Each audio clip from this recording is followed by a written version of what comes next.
Hi everybody, Stephanie here, and this is one of the videos in the series that I'm doing about the benefits and basics of observation.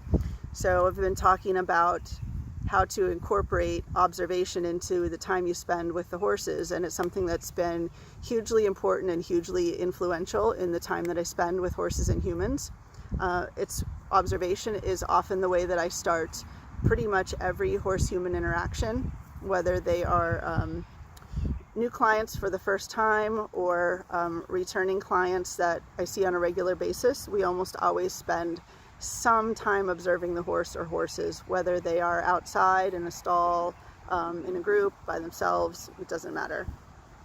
So I wanted to go over in this video just a few of the reasons why you might want to observe the horses that you're working with and what the benefits can be from that. These aren't really in any particular order, and I'm sure that I'm only going to scratch the surface. There's tons of benefits, but I'm going to go over the few that I have in my list here.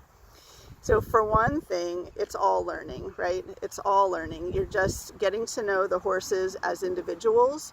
You're also getting to know horses as a herd. It can be really interesting to observe horses when they're by themselves versus when they're in a herd, either a familiar herd or a new herd. Tons and tons of information to gather there. Also, you're learning about horses as a species. So there's definitely a collective component to observation. And the more time you spend observing, the more you add to that knowledge base that you have and your experience base that you've gone through.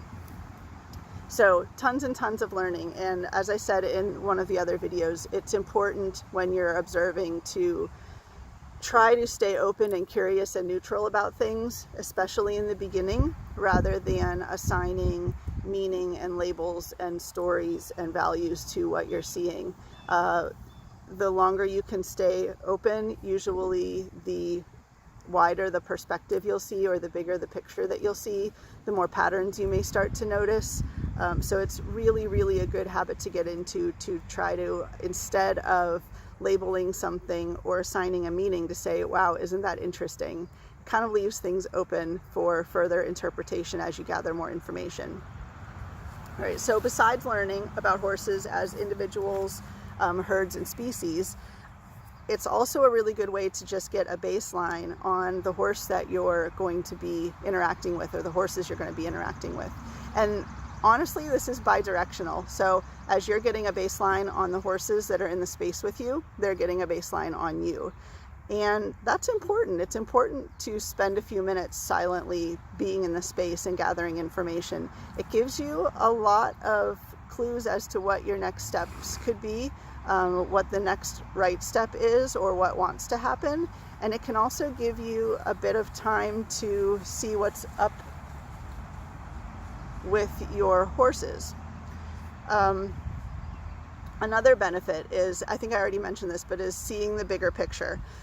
So we can spend a little bit of time observing, and if it's just a few minutes, that's still beneficial. Even if it's just a few seconds, that's beneficial. But the more time we can spend observing, the more we fit everything into a really big picture. And it gives us a wider perspective to work from.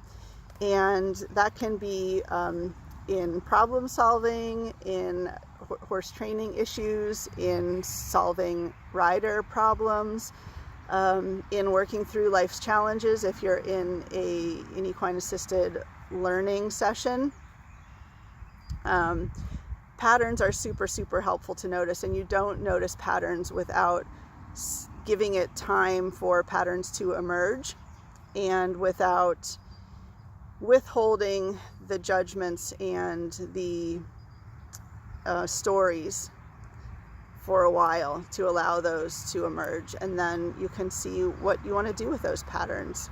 You can ask yourself a lot of questions about them and do some reflection on them, and even ask the horses about the patterns that you're noticing. They'll give you tons and tons of feedback if you are skilled at observing, or if you're working with someone who's skilled at observing.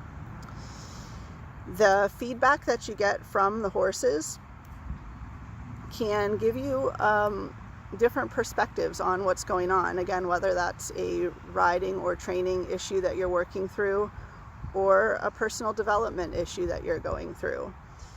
Perspective shifts are huge and they're important, and you can practice taking different perspectives without committing to one of them permanently. So you can practice in a few minutes taking a different perspective and reflecting on that, feeling it out, seeing how it sits with you, seeing how it sits with the horses, and then a few minutes later you can take another perspective.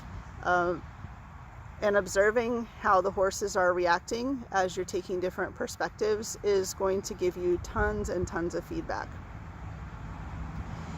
Also, observation is really the first step in communicating. So we know that horses are nonverbal communicators.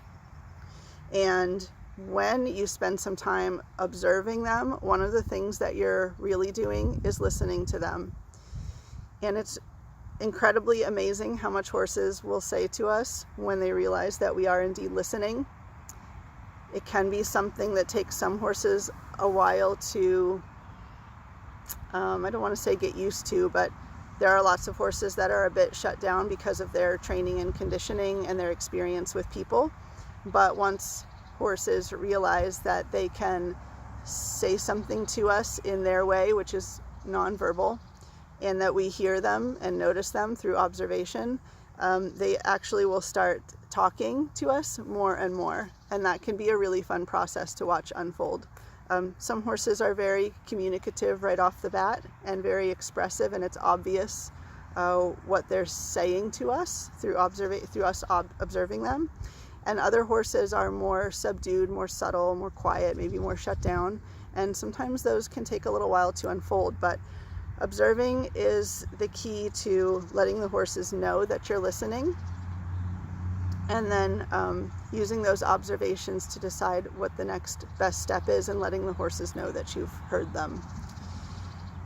So those are a few of the, I want to add one more. We've talked a lot about observing the horses.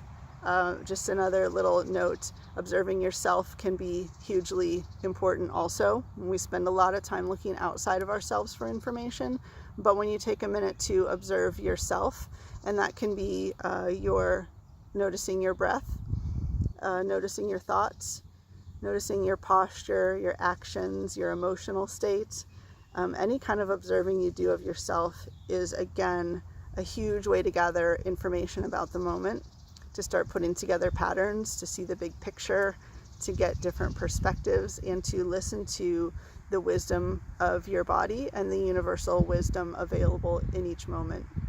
So just a little side note there about observing yourself as well as the horses. I think that is about it for now. Thank you. Let me know what your experiences are as far as practicing observing. I encourage you to try to work at least a little bit of that into your daily practice. Most people who start doing a tiny bit of observing get excited about what they learn and what they see and what they can do with that information, and they start doing more and more and more. So I hope that's the case for you, and let me know what your experience is with all of that. Thank you. Bye.